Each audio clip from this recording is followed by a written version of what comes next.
Et oui, bon, c'est une occasion de retrouver, de lancer cet automne.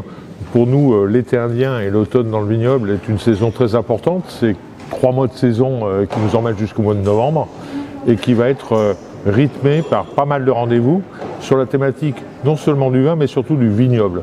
En partant du principe que derrière une bouteille, aussi bonne soit-elle, il y a surtout un terroir, des gens, et l'objectif de toutes ces programmations, c'est de venir voir quand même cette coulisse.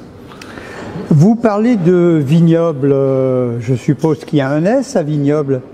Il y a un et beaucoup de S même, parce que autant Vienne-Condrieu, c'est la porte d'entrée des vignobles de Condrieu et de Côte-Rôtie, autant maintenant nous travaillons au niveau de l'œnotourisme à l'échelle de la vallée du Rhône Nord qu'on a créée cette année, une nouvelle destination qui regroupe les 8 appellations de Vienne à Valence et qui aujourd'hui coproduit la totalité du programme, notamment de Vignoble en Seine, qui aura lieu du 17 au 19 octobre à l'échelle de ce nouveau territoire fort de 70 domaines viticoles, 140 socioprofessionnels, hébergeurs, restaurateurs, prestataires loisirs, donc une vraie destination épicurienne et de plaisir.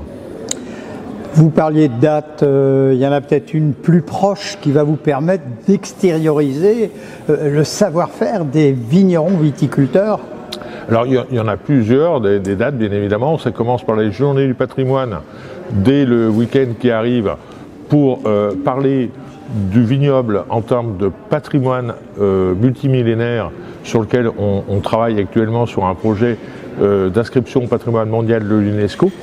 Et vous en parlerez probablement avec d'autres personnes.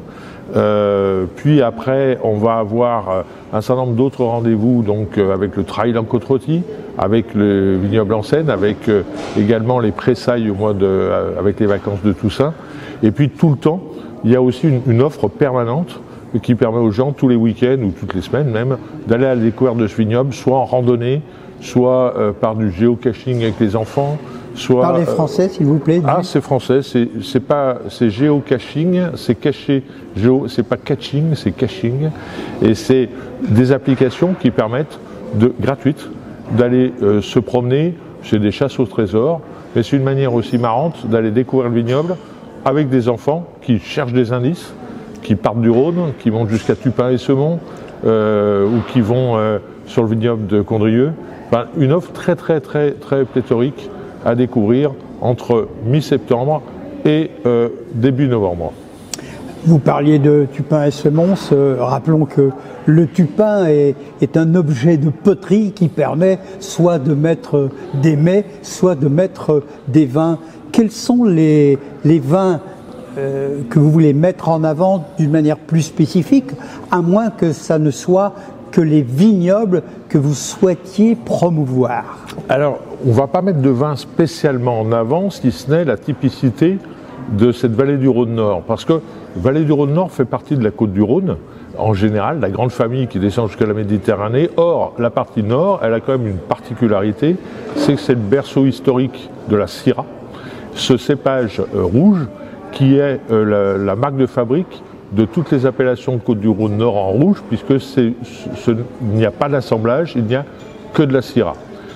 Avec éventuellement sur la Côte-Rôtie un peu de Viognier. Et Viognier, Marsanne, Roussanne sont en fait des cousins, comment on appelle ça, génétiques de la Syrah. C'est-à-dire qu'on va retrouver l'ADN un petit peu. Exactement.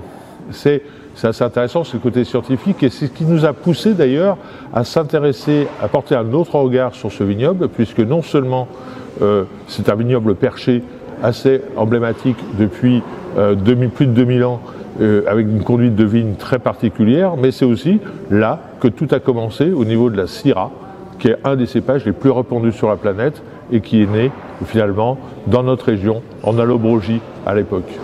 Oui, on sait que Vienne est le berceau de choses anciennes, voire très anciennes, et on s'en rend compte chaque année lorsqu'il y a le festival Jazz à Vienne. Olivier Sandjouan, merci beaucoup. Si vous aviez le mot de la fin Ephraim ou le mot de la soif à donner, qu'auriez-vous envie de déguster comme mets, lyonnais ou viennois? Dieu sait si la gourmandise à Vienne est importante, avec quel vin avec modération? Alors, ça tombe bien parce que dans les nouveautés de l'automne, on a une nouvelle offre qu'on développe qui s'appelle la Manufacture des saveurs, qui sont des ateliers de découverte de cuisine. Et il y a un atelier au mois d'octobre qui marie les légumes anciens façon bœuf bourguignon avec la Syrah. Et vu que ça va être un légume ancien, ça va mijoter la Syrah. Moi, j'aime bien boire ça avec une côte rôtie pas trop ancienne, ou alors avec une marsanne bien tendue.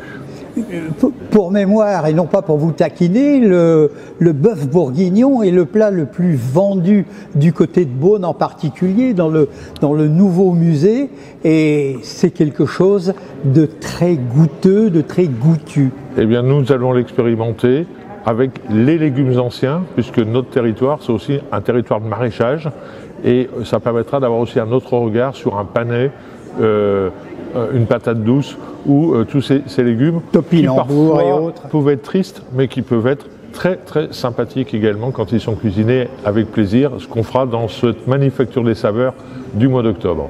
Merci Olivier. Merci.